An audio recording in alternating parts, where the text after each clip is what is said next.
রাষ্ট্রপতির বিদ্যমান যে ক্ষমতাকে বৃদ্ধি করতে হবে। প্রধানমন্ত্রী নির্বাহী ক্ষমতার সাথে রাষ্ট্রপতির ক্ষমতাকে আরও বাড়ানো দরকার।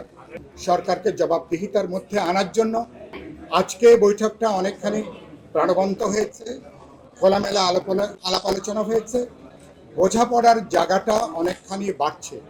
এটা হচ্ছে আজকের মিটিংয়ের সবচেয়ে গুরুত্বপূর্ণ রাজনৈতিক তাৎপর্য হচ্ছে এটা।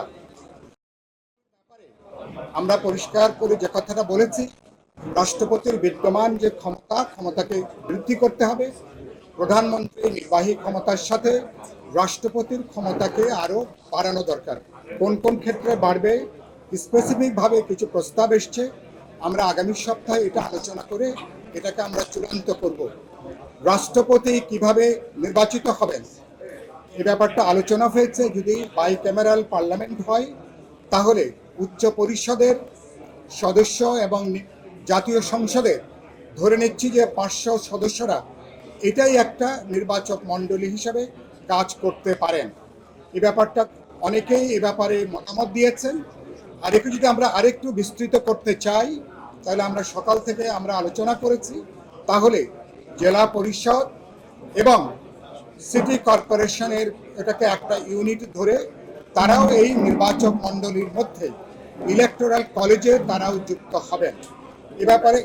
এ ব্যাপারে মোটামুটি একটা কাছাকাছি মতামতের জায়গায় আমরা আসছি।